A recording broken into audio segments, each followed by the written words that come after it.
আজ ৮ই আগস্ট আরজিকর কাণ্ডের ১ বছর পূর্ণ। ১ বছর আগে অর্থাৎ ২০২৪-এর ৮ই আগস্ট রাতে আরজিকরে তরুণী চিকিৎসককে খুন এবং ধর্ষণ করা হয়। এই ঘটনার ১২ ঘন্টার মধ্যেই কর্মরত পুলিশ আধিকারিকরা, তদন্তকারী আধিকারিকরা সিভিক ভলেন্টিয়ার সঞ্জয় রায়কে গ্রেপ্তার করে। তারপরই দ্রুত তদন্ত করে সিবিআই চার্জশিট পেশ করে এবং সেখানে মেন অপরাধী হিসাবে সঞ্জয় রায়কে চিহ্নিত করা হয়। সঞ্জয় রায় মেন অপরাধী হিসাবে চিহ্নিত হওয়ার পর ৫ মাসের মাথায় সঞ্জয় রায়ের মৃত্যু কারাদণ্ডের নির্দেশ দিয়েছেন। ইতিমধ্যেই সাজা ঘোষণা করেছেন নিম্ন আদালতের বিচারক অনির্বাণ দাস। সেই নিয়ে বহু ঝড় বয়ে গেছে গোটা রাজ্য জুড়ে। সঞ্জয় রায়কে কেন ফাঁসি দেওয়া হলো না, ক্ষোভে ফেটে পড়েছিলেন রাজ্যের মুখ্যমন্ত্রী মমতা ব্যানার্জি।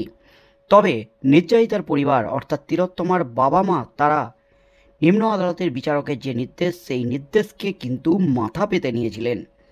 অর্থাৎ সঞ্জয় রায়কে বাঁচিয়ে রাখা প্রয়োজন, কারণ এই আরজিকরে খুন এবং ধর্ষণ কাণ্ডের একেবারে কিনারায় পৌঁছে যেতে সঞ্জয় রায়কে দরকার।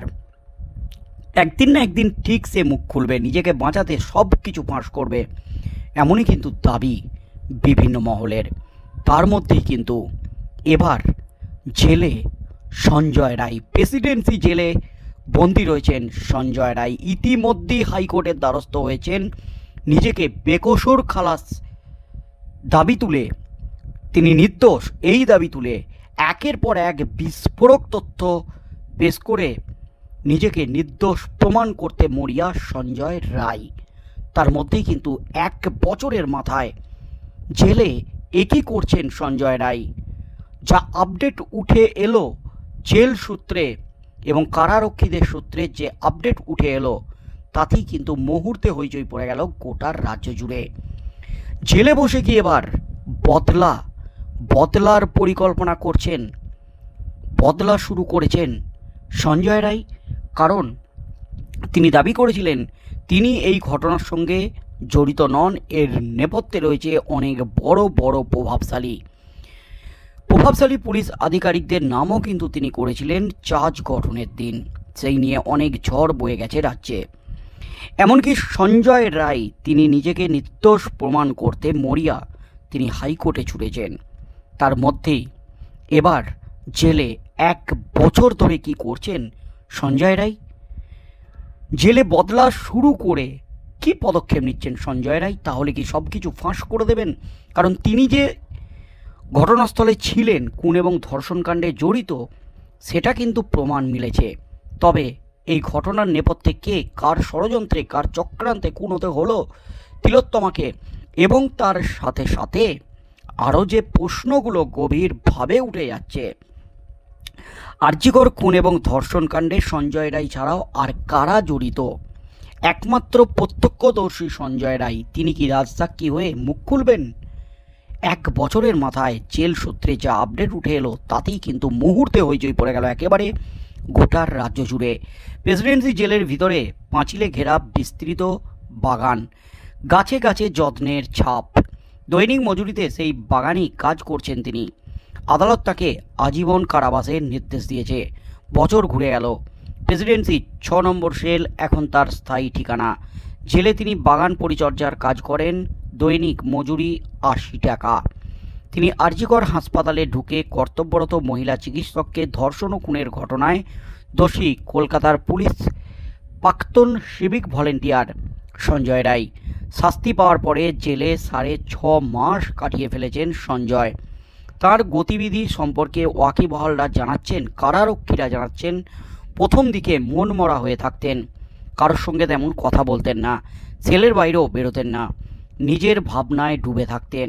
তবে এখন কিছুটা সড়গড় হয়েছেন, অন্য কয়েদিদের সঙ্গে কথা বলছেন, টুকটাক ক্যারাম খেলছেন, সকাল সন্ধ্যা বাগানে কাজ করতে যাচ্ছেন, দিনের বেশ খানিকটা সময় কাটাচ্ছেন টিভি দেখেও। ধীরে ধীরে জেল জীবনে অভ্যস্ত হতে শুরু করেছেন আরজিকরের ধর্ষক খুনি। জেলের একটি সূত্রে দাবি, সঞ্জয়ের তেমন কোনো চাহিদা নেই, ফলে তাকে নিয়ে কর্তৃপক্ষের তেমন কোনো মাথা ব্যথাও নেই।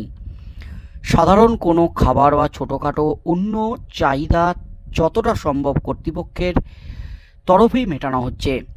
বাড়তি কিছু দাবি এখনও পর্যন্ত করেননি সঞ্জয়। তার সঙ্গে জেলে তেমন কেউ দেখাও করতে আসেন না, একবারও খোঁজ নিতে আসেননি পরিবার বা আত্মীয়দের কেউ। আজীবন কারাবাসের নির্দেশকে চ্যালেঞ্জ করে সম্প্রতি বদলা শুরু করে দিয়েছেন। জেলে বসেই কলকাতা হাইকোর্টে বেকসুর খালাসের আবেদন জানিয়েছেন সঞ্জয়। মামলা এই মুহূর্তে বিচারাধীন। মাঝে মধ্যে তাই আইনি পরামর্শের জন্য আসেন আইনজীবীরা। সঞ্জয় তাদের সঙ্গে কথা বলেন। কলকাতা পুলিশের 4 নম্বর ব্যাটালিয়নের B14K ব্যারাকে বছরখানেক আগেও প্রায়ই যাওয়া আসা করত সঞ্জয়ের নীল কালো বাইক। সামনে বড় বড় হরফে লেখা পুলিশ। ব্যারাককেই এক প্রকার ঘর বানিয়ে নিয়েছিলেন আদতে 55/B শম্ভুনাথ পণ্ডিত স্ট্রিটের বাসিন্দা সিভিক ভলেন্টিয়ার। কিন্তু 1 বছরে ছবিটা আমূল বদলে গেছে। প্রেসিডেন্সির গারদ আর বাগানের চৌহদ্দির বাইরে তার যাতায়াতের সুযোগ নেই। রাতের শহরে পুলিশ লেখা বাইক নিয়ে চড়ে বেড়ানোর সুযোগ নেই। আপাতত জেলই থাকতে হচ্ছে তাকে। সঞ্জয়ের সঙ্গে আরও কয়েকজন কয়েদি বাগান পরিচর্যার কাজ করছেন। প্রাথমিকভাবে প্রথম 3 মাস কয়েদিদের পর্যবেক্ষণ করেন জেল কর্তৃপক্ষ। তারপর তাদের জন্য উপযুক্ত কাজ বরাদ্দ করা হয়। সঞ্জয়ের ক্ষেত্রেও তাই করা হয়েছে। পরে কর্মদক্ষতা বিবেচনা করে তাকে অন্য কাজও দেওয়া হতে পারে।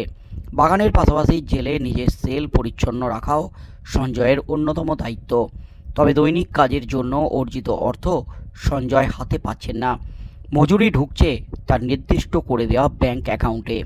রোজগারের সম্পূর্ণ টাকা সঞ্জয় এখন খরচও করতে পারবেন না। নিয়ম অনুযায়ী মোট রোজগারের 50% জেলে থাকাকালীন নিজের বিবিধ প্রয়োজনে ব্যবহার করতে পারেন কয়েদিরা। বাকি টাকা প্রয়োজন হলে অনুমতি সাপেক্ষে তাদের পরিবারকে দেওয়া হয়, অথবা কারা দণ্ডের মেয়াদ শেষ হলে সম্পূর্ণ টাকা তুলে দেওয়া হয় কয়েদিদের হাতে। সঞ্জয়ের ক্ষেত্রে মজুরির টাকা আপাতত তাঁর অ্যাকাউন্টেই থেকে যাচ্ছে।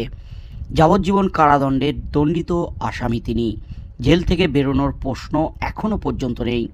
এখনও পর্যন্ত যা পরিস্থিতি, তার কারাবাসের মেয়াদ শেষ হবে তার জীবন শেষের সঙ্গে সঙ্গে। ফলে তার উপার্জিত অর্থ তার হাতে আসবে সে সম্ভাবনাও দেখা দিচ্ছে না। পরিবারের সঙ্গেও তার বনিবনা নেই। ফলে তার অর্জিত অর্থ পরিজনরা নিয়ে যাবেন তেমন পরিস্থিতিও তৈরি হয়নি। জেলে মাঝে মধ্যে সাংস্কৃতিক অনুষ্ঠান হয়, তাতে সঞ্জয়ের খুব একটা উৎসাহ নেই। নিজের জন্য নির্দিষ্ট কাজ ছাড়া আনুষঙ্গিক কাজও তার বিশেষ আগ্রহ চোখে পড়েনি। জেলের বাইরে তিনি যে জীবনযাপন করতেন, 1 বছরে সে জীবনের চাকা ঘুরে গেছে। সিভিক ভলেন্টিয়ার হিসাবে তার যতটা না ক্ষমতা ছিল, তার চেয়ে বেশি ছিল দাপট। নিয়মিত বক্সিং করতেন। কলকাতা পুলিশের ওয়েলফেয়ার সেল থেকে বাইক আদায় করে নিয়েছিলেন। খাতায় কলমে অধিকার না থাকলেও ব্যারাকে থাকতে কেউ তাকে বাধা দেননি কখনো। আরজিকর থেকে NRS কিংবা SSKM শহরের প্রথম সারির সরকারি হাসপাতালগুলিতে অবাধে যাতায়াত করতেন। যাতায়াত ছিল যৌনপল্লীতেও। গত 8ই আগস্ট আরজিকর রাতের নিরাপত্তাকে তুড়ি মেরে উড়িয়ে দিয়ে সেই দাপটে ভর করে ঢুকে গিয়েছিলেন আরজিকর হাসপাতালে এবং নৃশংস ঘটনা ঘটান। প্রেসিডেন্সির 6 নম্বর সেলে গারদের ওপারে সেই দাপট আর কোথায়? দৈনিক মজুরিতে খেটে খেতে হচ্ছে, আর সকাল সন্ধ্যা জেলের বাগানে ফুল ফোটাতে হচ্ছে। সঞ্জয় কি জানেন সে ঘটনার পরে গোটা 1 বছর ঘুরে গেছে? অবশেষে 1 বছর অতিক্রান্ত। সঞ্জয় রায় এই মুহূর্তে প্রেসিডেন্সি জেলে। মৃত্যু কারাদণ্ডের নির্দেশ, অর্থাৎ জেল থেকে মৃত্যুর আগে পর্যন্ত বেরোতে পারবেন না তিনি। সারা জীবন জেলেই থাকতে হবে তাকে। নিজেকে নির্দোষ প্রমাণ করতে এবার কিন্তু ঝাঁপিয়ে পড়েছেন সঞ্জয়। শুরু করে দিয়েছেন বদলা। জেলে থেকেই চরম সিদ্ধান্ত সঞ্জয়ের। তাই কি হতে চলেছে আগামী দিনে? সঞ্জয় যে মামলা দায়ের করেছেন সেই মামলায় কি নির্দেশ দেয় কলকাতা হাইকোর্ট? খেলা কি ঘুরবে? নতুন করে কি হতে চলেছে সেদিকেই চোখ থাকবে গোটা রাজ্যের।